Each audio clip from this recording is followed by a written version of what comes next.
행동이었다. 문제는 귀족의 체면이었다. 편법을 쓰거나 요령을 부리는 걸 비겁하다고 생각할 게 뻔했다. 샤를로트 자신도 귀족 가문 사람이었다. 가난한 귀족 가문의 사람이 자존심을 위해 벌이는 사투는 정말 눈뜨고는 볼 수 없는 비참한 투쟁이었다. 하지만 자신은 이제 막 살려는 생각을 시작한 사람이었다.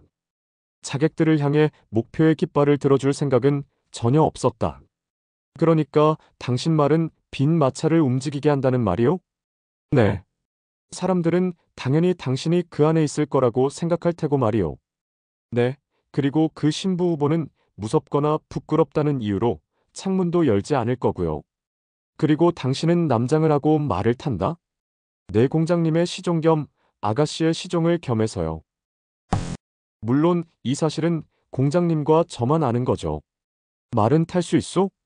물론이에요.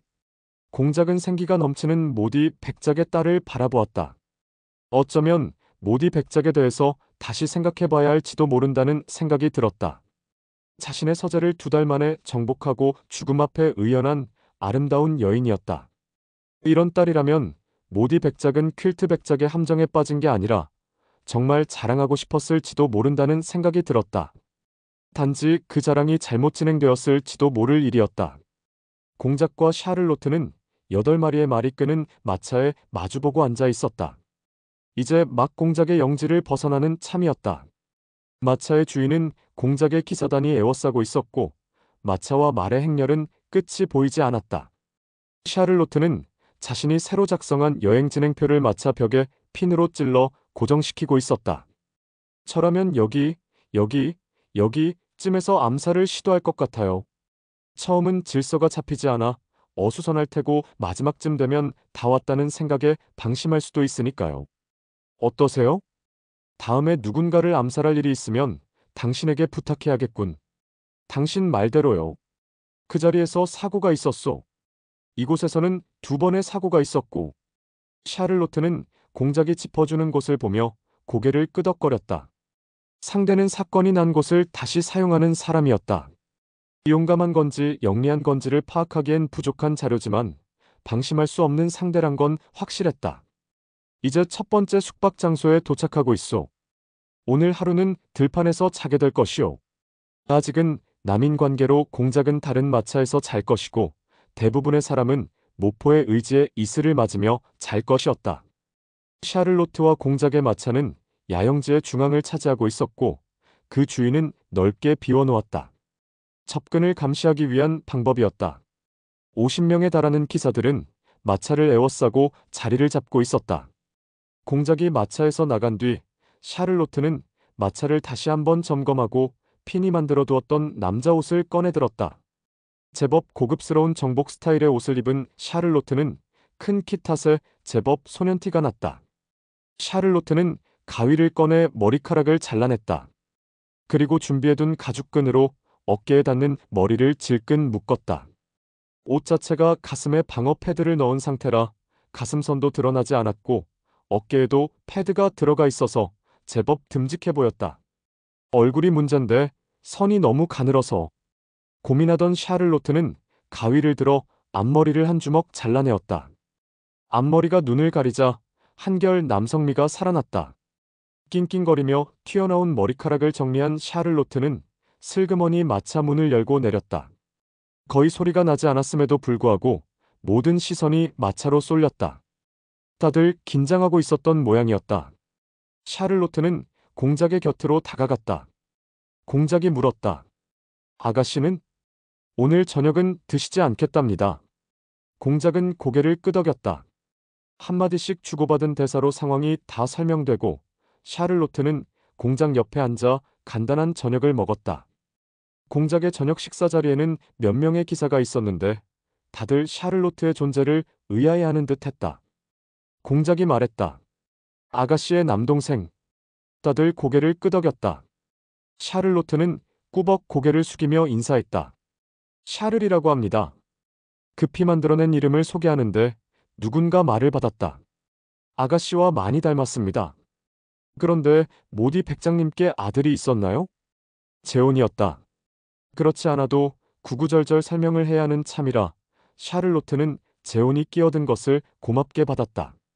기사들도 대부분이 귀족이었고 출세를 지향하는 사람들이었기 때문에 가문 간의 정보는 당연히 꾀고들 있었다. 게다가 카타리나는 상속녀로 분류된 사람이었기 때문에 반드시 짚고 넘어가야 할 문제였다. 제 모친은 누님의 모친과는 다른 분입니다. 다들 고개를 끄덕여 상황을 이해했다는 표시를 보였다. 누군가 입을 열었다. 재혼 자네는 어떻게 아가씨를 알지? 우리는 소문밖에 듣지 못한 분을 말이야. 재혼은 그저 조금 이라는 말로 넘어가려고 했지만 다들 이해가 안 되는 모양이었다. 공자까지 궁금해하는 것처럼 보이자 샤를로트는 자신이 먼저 입을 열었다. 누님은 예전부터 이해되지 않는 것은 그냥 넘어가는 법이 없습니다. 뒷말을 잇기도 전에 샤를로트에게 돌아왔던 눈길들이 일제히 재혼에게로 가서 꽂혔다. 그리고 다들 재혼의 위아래를 훑기 시작했다.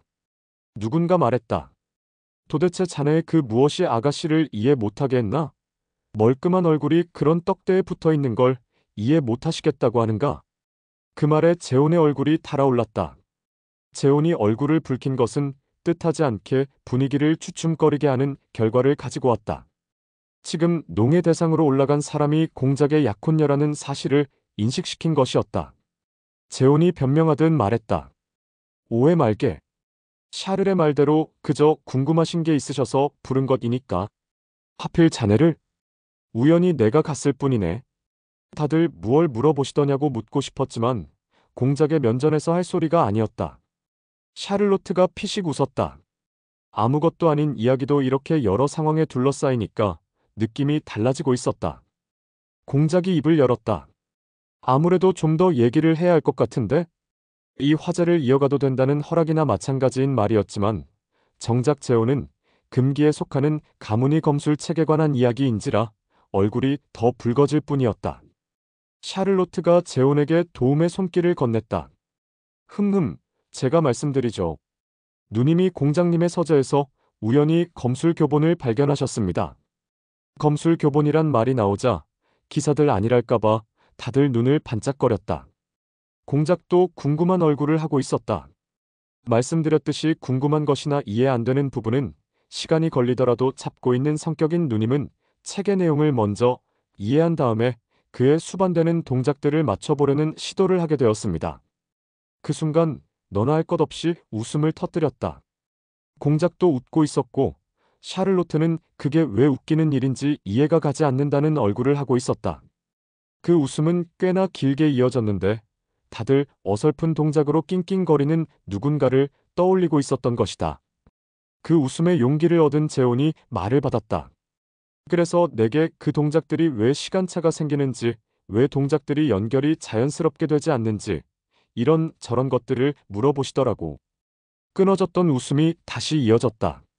샤를로트는 자신을 보며 웃고 있는 공작을 슬쩍 흘겨주고는 자신도 웃어버렸다. 어설픈 동작들은 스스로 생각해도 웃기는 광경일 수도 있다는 생각이 들었기 때문이다. 하지만 무언가를 알기 위해선 필수적인 어설픔이었다. 샤를로트는 그런 걸 우습게 생각한 적은 없었다. 누군가 이야기를 재촉했다. 당연히 안 된다고 말씀드렸겠지? 당연하지 그 책을 내가 볼 수도 없지만 아가씨의 근력으로는 불가능한 일이라고 말씀드렸지. 어찌나 실망하시는지 미안하기 짝이 없었네. 잘했네. 다들 당연하다는 듯이 고개를 끄덕거렸다. 그러다가 그들은 희죽거리고 있는 재혼을 보게 되었다. 아무래도 뒷이야기가 남은 모양이었다. 모두의 시선이 다시 재혼의 입으로 가서 꽂혔다. 재혼은 잠시 거드름을 피우며 시간을 끌다가 피식거리며 말했다. 며칠 뒤 아가씨께서 다시 부르시는 거야. 이번엔 자네가 왜 그렇게 생겨먹었느냐고 물어보셨겠군. 다시 와르르 웃음이 터졌다. 기사들은 인물순으로 뽑기라도 한 듯 다들 훤칠한 외모들을 가지고 있었다. 그런데 재혼은 유달리 빼어난 용모를 가지고 있었다. 그런데 체격이 하도 우람하다 보니 섬세한 외모가 가끔 놀림감이 되기도 하는 것이었다. 재혼은 그런 농담이 지겹다는 듯 고개를 젓더니 입을 열었다. 샤를 말대로 포기를 안 하셨더라고. 이번에는 근력을 키우는 법을 물어보시더라고. 다들 고개를 절레절레 젓고 있었다. 누군가 말했다. 설마 가르쳐 드린 건 아니겠지? 병사들 기초 훈련 스케줄 드렸네. 뭐라고? 그대로? 시간도 없었고 조금 하시다 포기하실 줄 알았지. 재혼의 말에 고개를 끄덕이던 사람들이 다시 고개를 갸웃했다. 지금 화제에 오른 인물의 끈질김이 아무래도 걸리는 모양이었다. 이번에는 시선이 자신의 동생 역할에 푹 빠져 있는 샤를로트에게로 꽂혔다. 샤를로트는 당연하다는 듯이 대답했다. 아시다시피 누님께서는 무언가. 설마, 설마, 설마. 이어져 나오던 설마가 대충 끝이 났을 때 샤를로트가 회심의 한마디를 던졌다. 그 스케줄을 하루에 3번 반복하셨습니다. 샤를로트는 강도를 높였다는 말은 뺐다. 말도 안 된다며 웅성거리던 기사들의 눈이 공작에게로 모였다. 복잡한 표정들을 담고 있는 그 눈들 속에는 분명 동정의 빛도 섞여 있었다. 와, 멋지다. 샤를로트의 맑은 목소리가 공터에 울렸다. 공터 한가운데는 기사들이 좁은 동그라미 안에 들어가 상대를 밀쳐내는 힘겨루기 게임을 하고 있었다. 지금 재혼이 연거푸 5명을 물리치는 순간이었다. 재혼이 샤를로트의 목소리를 들었는지 손을 흔들었다.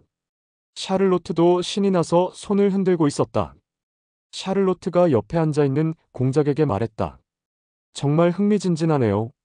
재미있어 보여요. 저게 재미있다는 생각은 해보지 못했는데. 정말요? 그나저나 재혼을 이길 사람은 없는 건가요? 내가 알기론 재혼이 최강자는 아니오. 그럴 거예요. 예상 밖의 대꾸를 한 샤를로트의 눈은 여전히 경기 장면에 못 박혀 있었고, 공작은 수시로 변하는 샤를로트의 얼굴을 보고 있었다. 이번엔 재혼이 질 것 같은데요?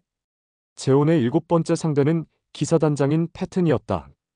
그도 다른 그룹에서 연승을 하고 올라온 참이었다. 둘은 숨을 고르며 상대의 허점을 살피는 중이었다. 패튼을 아시오? 저분이 패튼인가요? 정말 자세가 좋아 보이네요. 호리호리한 패튼은 거구인 재혼과 비교되어 실제보다 더 작게 느껴졌다.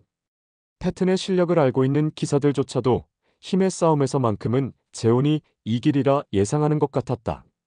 주머니들을 뒤지는 걸 보니 내기가 걸린 모양이었다. 그리고 둘의 표정이 대조적인 것으로 볼 때 재혼이 이기는 것에 건 사람이 많은 것 같았다. 공작이 말했다. 당신도 내기에 참가해보겠소? 내기요? 승자를 맞추는 거요. 당연히 패튼이 이기죠. 이게 내기가 되나요? 저들은 생각이 다른 모양이요. 공작이 손가락을 튀기자 누군가 다가왔다. 공작은 주머니에서 금화 하나를 꺼내 건네며 말했다. 자, 샤를이 패튼에게 거는 거네. 공작에게서 금화가 건너가자 분위기가 달아올랐다. 멀리 서서 구경하는 사람들도 응원을 하고 있었다. 샤를로트가 패튼에게 걸었다는 것이 알려졌는지 패튼은 엄지를 치켜 올렸고 재혼은 팔을 휘두르며 항의를 하고 있었다. 공장님은 안 하세요? 그렇다면 난 균형을 맞추기 위해 재혼에게 걸기로 하겠소. 공작은 금화를 내기판에 넣었다. 지름 2m의 원 안에서 두 남자가 힘싸움을 시작했다. 손으로 잡지만 않는다면 모든 게 허용되는 게임이었다. 장소가 좁다 보니 주로 사용되는 기술은 밀쳐내기였다. 패튼과 재혼은 꽤나 긴 시간을 싸우고 있었다. 둘 다 진지해 보였고 구경하는 사람들도 손에 땀을 쥐고 있었다. 오, 기사단장님 근육이 굉장한데요. 저 각도에서 저런 탄력이 생기네요. 저게 가능한 동작이었군요. 샤를로트의 눈은 두 남자의 손끝에서 발끝까지의 움직임을 쫓고 있었다. 어렴풋했던 무술 동작의 이해가 선명해지는 순간이었다. 패튼이 질 것 같지는 않소? 아니요. 제 눈엔 기사단장님의 반응이 훨씬 섬세하고 빨라 보이는데요. 파워가 덩치에 의존하는 것만은 아니라는 말이 바로 이걸 뜻하는 것이었군요. 당신이 엄청난 실력자로 느껴지는 게 내 착각이 맞기는 한 거요. 이론에 관한 거라면 그럴 수도 있을걸요. 문제는 제가 보기보다 예리한 안목을 갖고 있었다는 걸 이제야 알게 되었다는 거죠. 저는 머리만 똑똑해진 줄 알았거든요. 그런데 이제 보니 감각 전체가 진화한 것 같네요. 당신이 하는 소리를 못 알아듣는 걸 보니 나는 머리가 나쁜 편인가 보. 지금 자신이 똑똑하다고 잘난 척하는 것 맞소? 풋, 아마 맞을걸요? 사람이 죽다 살아나면 발전하나 봐요. 일종의 위로이자 혜택일까요? 나도 여러 번 죽다 살아나 봤지만 그런 혜택은 못 받아봤소. 너무 불공평한 것 같군. 금수저를 물고 태어난 분이 그런 말씀을 하신다면 그거야 말로 불공평한 거죠. 금수저? 네, 금수저요. 신분은 선택해서 가질 수 있는 게 아니잖아요. 간혹은 선택하는 사람도 있지. 건국 영웅들 말이요. 너무 드물어서 신화로 남죠. 신화라 졌소. 내가 혜택받은 사람이란 걸 인정하겠소. 공작의 선선한 시인의 샤를로트의 시선이 공작에게로 돌아왔다가 다시 시합 장면으로 돌아갔다. 그리고 동시에 재혼이 밀려났고 패튼이 두 손을 번쩍 치켜 올리고 있었다. 재혼은 분한 듯 자신의 머리를 쥐어뜯었다. 짜잔! 샤를로트는 양손에 들려진 금화를 자랑하고는 그중 하나를 공작에게 내밀었다. 짜요. 자본금은 회수하셔야죠. 이자는 안 붙여주는 거요? 다음에 드리죠. 기억해두겠소. 샤를로트는 흩어지는 기사들 틈에서 패튼을 불러 세웠다. 덕분에 돈 벌었네요. 천만에요. 실망하시지 않아서 다행입니다. 부탁 하나 드려도 될까요? 하십시오. 저랑 한 판만 상대해 주시면 안 될까요? 잘하십니까? 그럴 것 같은데요.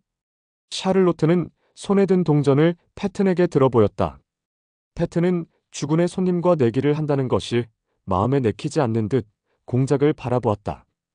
그런 패튼에게 공작은 고개를 가로저었다. 패튼은 미안하다는 말과 함께 서둘러 자리를 떠났다. 샤를로트는 실망으로 고개를 떨어뜨렸다. 공작이 그런 샤를로트에게 말했다. 위험하오. 게다가 패튼은 당신이 남자라고 생각하고 있잖소. 왜 그런 무모한 부탁을 하는 거요? 샤를로트는 패튼과 재혼의 경기를 보면서 말로 표현할 수 없는 무언가를 감지했다. 무언가 눈앞에서 벗겨질 것 같은 이상한 조바심이 느껴지는 것이었다. 그들이 사용하는 근육의 방식이 필연적인 것인지 아니면 그들이 잘못 생각하고 있는 것인지를 알고 싶었던 것이다. 그건 직접 부딪히지 않고서는 알 수 없을 것 같았다. 공작은 기운을 빼고 있는 샤를로트를 바라보았다. 아무래도 자신이 여자에 대해서 너무 모르고 있다는 생각이 머리를 스쳤다. 공작은 할 수 없이 타협안을 제시했다. 그러면 나랑 합시다. 공작의 말에 샤를로트의 어깨가 움찔했다. 천천히 고개를 드는 샤를로트의 얼굴엔 믿어지지 않는다는 표정이 역력히 드러나 있었다. 진심이세요? 정말 저랑 한 게임 해주실래요? 패튼 정도의 근육이 아니라도 괜찮다면 한 게임 합시다. 죄송해서 생명을 걸고 길을 가는 사람한테 그 정도는 해줘야 하지 않겠소? 단지 당신이 다칠까봐 걱정이 돼서 그렇소. 공장님 말씀대로 목숨을 내놓고 다니는 사람이 다치는 걸 걱정할 것 같아요? 두 사람은 망토를 벗어놓고 원이 그려진 자리에 가서 마주섰다. 기사들이 웅성거리며 모여들었다. 마주 서고 보니 공작은 더 크게 느껴졌고 위압감도 만만한 게 아니었다. 저도 모르게 뒤로 밀리는 느낌을 받고 있는 샤를로트는 어린 소년처럼 보였다. 기사들이 차이가 나는 두 사람의 대치에 야유를 보냈다. 나름대로 자세를 잡는다고 엉거주춤하고 있는 샤를로트는 당장이라도 원 밖으로 튕겨나갈 것 같았다. 하지만 당사자인 공작은 내심 당혹스러워하고 있었다. 힘을 어느 정도 낼 수 있는지는 모르겠지만 샤를로트의 자세에서는 빈틈이 거의 보이지 않았기 때문이다. 샤를로트가 가슴 앞으로 두 손바닥을 펴 공격 자세를 취했다. 공작도 자세를 잡았다. 시작합니다. 언제든지. 조금씩 움직여 자리를 정리한 두 사람은 서서히 서로를 쳐내기 시작했다. 힘의 강도를 시험하듯 약하게 시작한 부딪힘에 점점 위력이 실리기 시작하고 시합이 제법 그럴듯해지고 있었다. 기사들의 얼굴에도 뜻밖이라는 표정이 나타났다.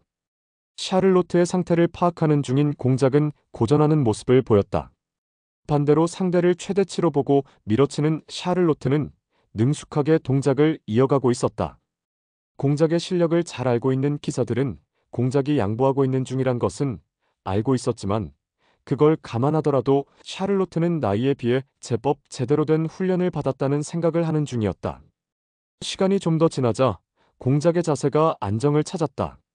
공작이 여유있고 정확한 자세로 상대해 오자 샤를로트의 동작이 더 매서워졌다. 공작은 샤를로트의 힘을 적당히 흘리고 있었다. 샤를로트도 공작이 자신의 공격을 흘리고 있다는 것을 깨달았다. 공작이 봐준다는 생각을 하자 샤를로트의 공격이 변화를 보이기 시작했다. 그리고 그 와중에도 샤를로트의 눈은 공작의 근육이 보내는 신호와 동작의 각도들을 분석하고 있었다. 이제 샤를로트의 눈이 쫓아가는 것은 현재의 동작이 아니고 사전과 사후의 동작이었다. 만약 패튼과 경기를 했다면 관찰할 기회까지는 얻지 못했을 것이다. 공작의 배려를 느끼고 있었기 때문에 마음의 여유가 생겼고 그 이후로 모든 감각이 더 선명해졌던 것이다. 꽤 오랜 시간이 흐르고 있었다. 샤를로트의 몸은 땀으로 범벅이 되어 있었지만 머릿속은 깨달음을 얻은 환희가 소용돌이치고 있었다. 그리고 무아지경같이 공작의 허점이 눈에 들어왔다. 퍽. 순식간에 샤를로트의 몸이 허공으로 치솟았다. 이런. 공작은 몸을 날려 떨어지는 샤를로트를 받아 안았다. 샤를로트의 한쪽 팔이 탈골된 듯 덜렁거렸다. 공작은 당황한 얼굴로 샤를로트의 팔을 맞춰 넣었다. 괜찮소? 샤를로트는 어깨를 돌려 상태를 확인하고는 경쾌하게 고개를 끄덕였다. 그리고 공작에게 손바닥을 내밀었다. 공작이 샤를로트의 손바닥을 툭 치며 물었다. 이건 뭐요? 누구 발이 먼저 바깥의 땅을 밟았을까요? 둘러서 있던 기사들이 웃음을 터뜨리고는 흩어지기 시작했다. 공작은 그 말을 꺼내 샤를로트에게 주었다. 미안하오. 그렇게 힘이 들어갈지 몰랐소. 아마 본능이었을 거예요. 제가 그 순간 최대의 힘으로 부딪혔거든요. 반탄력을 이용할 생각이었는데 반탄력이 예상을 넘어섰던 거죠. 과한 힘 때문에 각도도 조금 어긋났고요. 힘의 균형이 무술의 관건인 것 같은 생각이 드네요. 무술을 하는 사람은 항상 하는 말이요. 하지만 이렇게 들으니 무게가 다르군. 원래 무술을 배웠던 거요? 들으셨잖아요. 공작가 서재에서 책을 발견했다고요.